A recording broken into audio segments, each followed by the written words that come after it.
योग अभ्यास रोगों के निवारण और उपचार में बहुत प्रभावी है, जैसा कि कई अनुसंधानों द्वारा प्रमाणित किया गया है। योग अभ्यास से पहले चिकित्सक से निश्चित रूप से परामर्श करें और योग्य योग शिक्षक की देखरेख में ही अभ्यास करें। योग अभ्यास के साथ साथ संतुलित जीवन और सात्विक आहार भी रोगों के निवारण और उपचार में सहायक होते हैं। अस्थि सुषिरता ऑस्टियोपोरोसिस से निवारण और उपचार के लिए योग आसन, वज्रासन, वीरासन, उष्ट्रासन, शलभासन, पद्मासन, जानु शीर्षासन, कोणासन, आकर्ण धनुरासन और हस्तपादांगुष्ठासन। प्राणायाम सुखपूर्वक और भस्त्रिका। वज्रासन, पैरों को घुटनों से मोड़कर पंजों को जोड़कर इस तरह पैरों के ऊपर बैठें कि नितंब एड़ियों के बीच में आ जाए। दोनों हाथों को जांघों के ऊपर रख लें। मेरुदंड, गर्दन और सिर को सीधा रखते हुए एक आरामदायक अवधि के लिए सामान्य रूप से श्वास लेते हुए इस स्थिति को बनाए रखें। वज्रासन के अभ्यास से पाचन तंत्र में सुधार होता है और पेट से अतिरिक्त वायु निकालने में सहायक है। ये भोजन के बाद अभ्यास करने से भोजन जल्दी पचता है, घुटनों, जांघों और पैरों को मजबूती प्रदान करता है, मन स्थिर होता है। रक्ताल्पता, अम्लपित्त, कशेरुका संधि शोथ और हृदय रोगों के निवारण और उपचार में भी उपयोगी। वीरासन, दोनों पैरों के ऊपर सीधा खड़े होकर बाएं पैर को घुटने से मोड़कर 90 डिग्री कोण पर रखें। दाएं पैर को पीछे की ओर ले जाएं। दोनों हथेलियों को बाएं घुटने पर रखकर शरीर को ऐसे ऊपर उठाएं कि बाएं पैर का घुटना 90 डिग्री कोण से मुड़ा हो और दाएं तलवे को ऊपर की ओर रखते हुए दायां पैर पूरा सीधा हो। अंगूठा अंदर रखकर दोनों हाथों की मुट्ठियां बंद कर लें। बाएं हाथ को सामने की ओर जमीन के समानांतर सीधा रखें और दाएं हाथ को कोहनी से मोड़कर ऐसे रखें कि कोहनी से उंगलियों तक का हिस्सा जमीन के समानांतर सीधा और पेट से लगा हुआ हो। एक आरामदायक अवधि के लिए सामान्य रूप से श्वास लेते हुए इस स्थिति को बनाए रखें।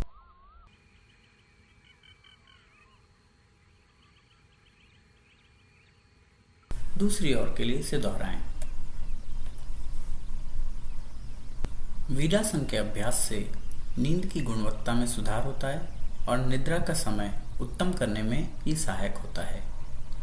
वक्ष स्थल चौड़ा होता है और कमर पतली होती है, आलस्य दूर करता है। जांघों, घुटनों, टखनों और कमर को मजबूती प्रदान करता है। उष्ट्रासन, दोनों पैरों के बीच में कंधों की चौड़ाई जितनी दूरी रखते हुए पैरों को घुटनों से मोड़कर शरीर को इतना ऊपर उठाएं कि पैरों का घुटनों से नीचे का हिस्सा जमीन से लगा रहे। शरीर को पीछे की ओर लाकर दोनों हाथों से संबंधित टखनों को पकड़ लें। एक आरामदायक अवधि के लिए सामान्य रूप से श्वास लेते हुए इस स्थिति को बनाए रखें। उष्ट्रासन पैरों, कंधों, रीढ़ की हड्डी और उदर क्षेत्र को मजबूती प्रदान करता है। कंधों और पीठ के दर्द निवारण और उपचार में सहायक। जांघों, घुटनों, टखनों और कमर को मजबूती प्रदान करता है। शलभासन, पेट के बल पर लेटकर दोनों हाथों को जांघों के नीचे रख लें। वक्षस्थल और पैरों को सीधा रखते हुए जमीन के ऊपर उठाकर नाभि के क्षेत्र के ऊपर शरीर को संतुलित करें। एक आरामदायक अवधि के लिए सामान्य रूप से श्वास लेते हुए इस स्थिति को बनाए रखें। शलभासन के अभ्यास से वक्षस्थल चौड़ा होता है और कमर लचीली, पेट के अंग सुदृढ़ होते हैं और पाचन तंत्र में सुधार होता है। पेट, कमर, नितंब और जांघों की वसा कम करने में उपयोगी। मधुमेह और मासिक धर्म विकार के निवारण और उपचार में सहायक। पद्मासन, शरीर स्थिर और रीढ़ की हड्डी सीधे रखते हुए आराम से बैठ जाएं। बाएं पैर को घुटने से मोड़कर दाईं जांघ पर रखें और दाएं पैर को घुटने से मोड़कर बाईं जांघ पर रखें। दोनों पैरों की एड़ियां नाभि के पास हो। और दोनों घुटने जमीन से लगे रहें। दोनों हाथों के अंगूठे तर्जनी अंगुली से जोड़कर बाकी अंगुलियां फैलाकर ज्ञान मुद्रा में घुटनों के ऊपर सीधे रखें। एक आरामदायक अवधि के लिए सामान्य रूप से श्वास लेते हुए इस स्थिति को बनाए रखें और फिर दूसरी तरफ पैर बदलकर इसे दोहराएं।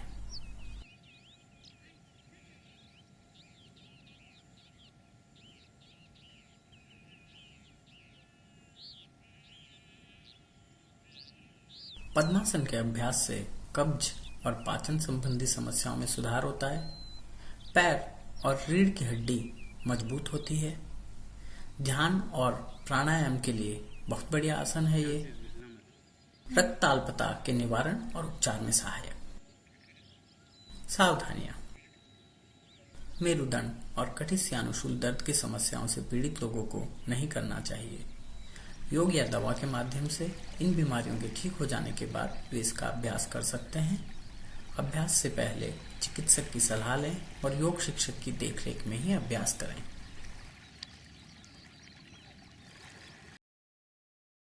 जानु शीर्षासन। पैरों को आगे की ओर फैलाकर जमीन पर बैठ जाएं। बाएं पैर की एड़ी को पेट के नीचे लगाकर रख लें और दाएं पैर के पंजे को बाएं हाथ से पकड़कर दाएं हाथ को बाएं हाथ पर रख लें। एक आरामदायक अवधि के लिए सामान्य रूप से श्वास लेते हुए इस स्थिति को बनाए रखें।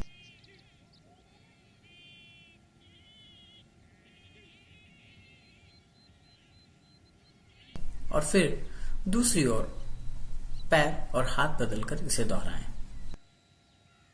जानु शीर्षासन पूरे शरीर में रक्त परिसंचरण सुधारता है। हर्निया और अंडकोश से संबंधित रोगों के उपचार में विशेष रूप से सहायक। शरीर की दुर्गंध को दूर करता है। मोटापे के उपचार में भी सहायक। कोणासन। दोनों पैरों के बीच में कंधों की चौड़ाई से ज्यादा दूरी रखते हुए सीधे खड़े हो जाएं। अब दोनों हाथों को बगल में कंधे के स्तर पर और जमीन के समानांतर फैलाएं। कमर के ऊपरी भाग को दाहिनी ओर झुकाते हुए दाहिने घुटने और कोहनी को बिना मोड़े दाहिनी हथेली दाहिने पैर पर लगा दें। बाएं हाथ को जमीन के समानांतर सिर के ऊपर रखते हुए फैलाएं। एक आरामदायक अवधि के लिए सामान्य रूप से श्वास लेते हुए इस स्थिति को बनाए रखें और फिर दूसरी ओर इसे दोहराएं।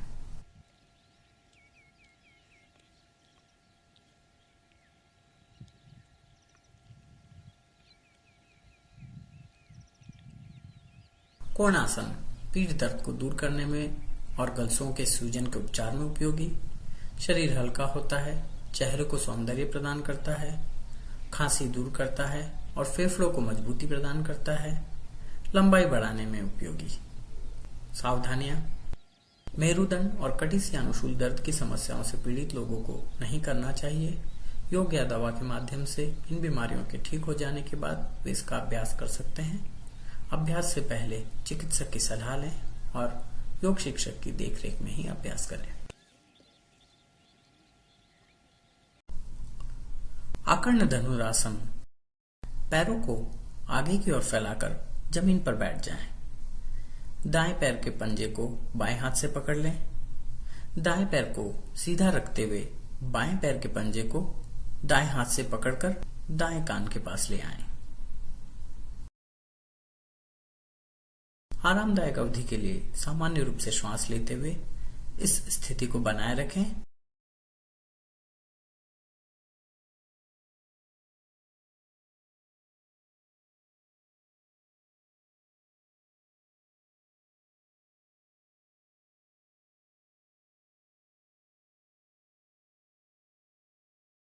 दूसरी ओर पैर और हाथ बदलकर इसे दोहराएं।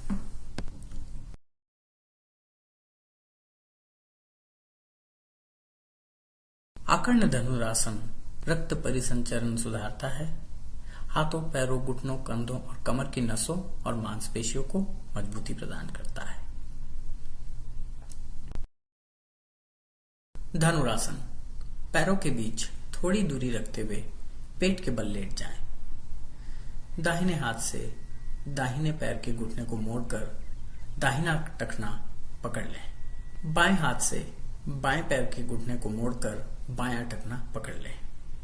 हाथों और पैरों को खींचते हुए घुटनों और वक्षस्थल को जमीन से ऊपर उठाकर नाभि के क्षेत्र पर शरीर को संतुलित करें। सिर को पैरों की तरफ खींचें और ऊपर की ओर देखें। दोनों हाथ सीधे रहने चाहिए। एक आरामदायक अवधि के लिए सामान्य रूप से श्वास लेते हुए इस स्थिति को बनाए रखें। धनुरासन कंधे और पीठ दर्द दूर करने में उपयोगी, कब्ज और पाचन संबंधी समस्याओं को सुधारता है। हाथ, पैर, पेट और रीढ़ की हड्डी मजबूत होते हैं। व्यसन, गठिया, अवसाद, मासिक धर्म विकार और दमे के निवारण और उपचार में सहायक। सावधानियां: हर्निया से पीड़ित लोगों को नहीं करना चाहिए। योग या दवा के माध्यम से इन बीमारियों के ठीक हो जाने के बाद वे इसका अभ्यास कर सकते हैं। अभ्यास से पहले चिकित्सक की सलाह लें और योग शिक्षक की देखरेख में ही अभ्यास करें। हस्त पादांगुष्ठासन: दाएं पैर पर खड़े होकर बाएं पैर को दोनों हाथों से पकड़ लें। बिना घुटने मोड़े कमर के स्तर पर आगे फैला लें और सिर को आगे झुकाकर माथे को बाएं घुटने के ऊपर लगा लें। एक आरामदायक अवधि के लिए सामान्य रूप से श्वास लेते हुए इस स्थिति को बनाए रखें।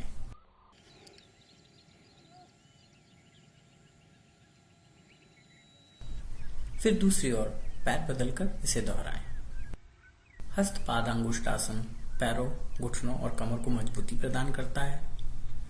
पीठ दर्द दूर करने में उपयोगी, लंबाई बढ़ाने में भी उपयोगी।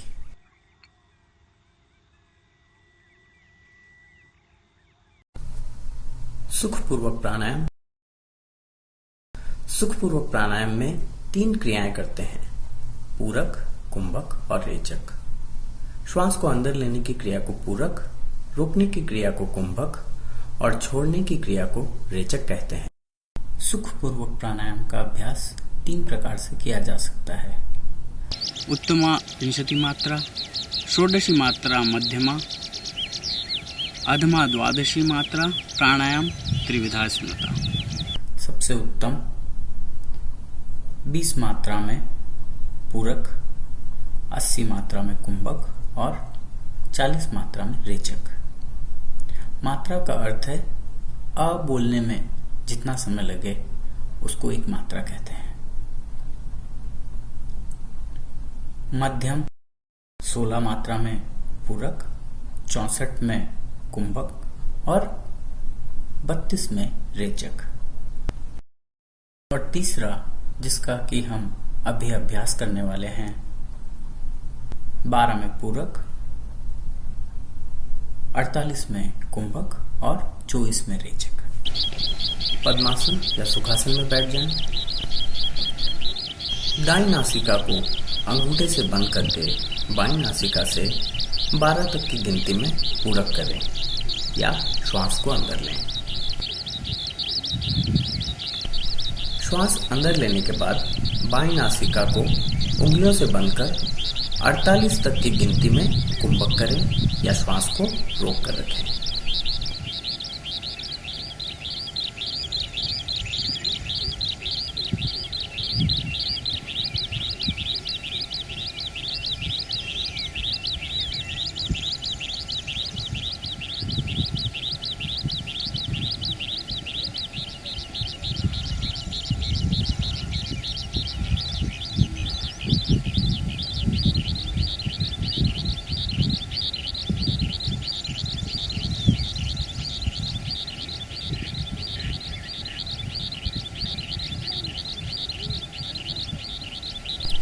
कुंभक के बाद धीरे धीरे 24 तक की गिनती में दाईं नासिका से रेचक करें या छोड़ दें।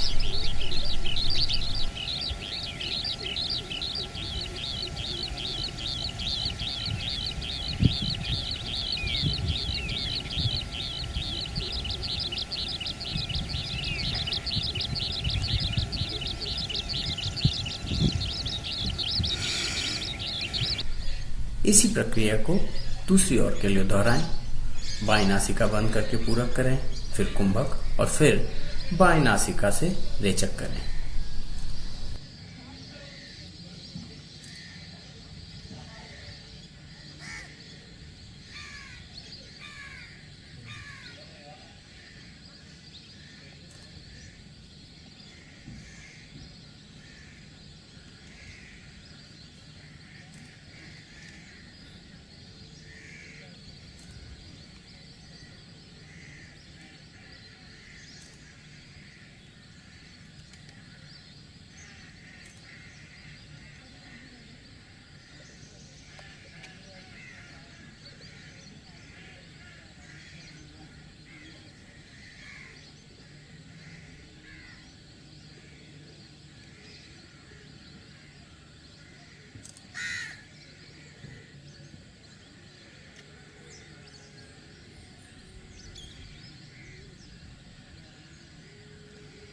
सुखपूर्वक प्राणायाम से नाड़ियां शुद्ध होती है, श्वसन प्रणाली साफ होती है और श्वास संबंधी रोगों के निवारण और उपचार में उपयोगी है। ये दमा और फेफड़ों से संबंधित समस्याओं के निवारण और उपचार में सहायक, पाचन तंत्र में सुधार होता है, त्वचा बेहतर होती है और चेहरे को सौंदर्य प्रदान करता है।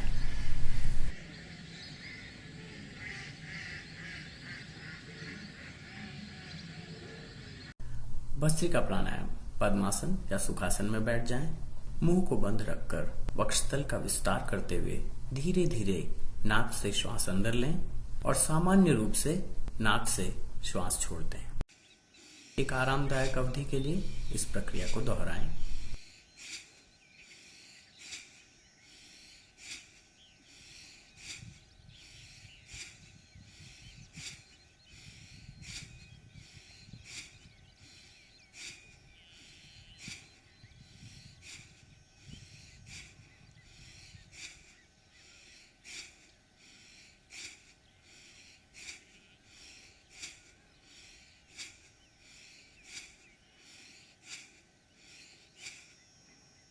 भस्त्रिका प्राणायाम नाक और वक्षस्थल को साफ करने में सहायक, ब्रोंकाइटिस, सर्दी, खांसी, मधुमेह, अवसाद, बवासीर और पायरिया के निवारण और उपचार में सहायक। उपयोगी युक्तियां: सुबह खाली पेट मुट्ठी भर मेथी दाना खाएं और रात को सोने से पहले मेथी दाने का निगल के सेवन करें। सुबह खाली पेट 3 से 4 अखरोट का सेवन करें। प्रतिदिन 1 गिलास गाजर के रस का सेवन करें।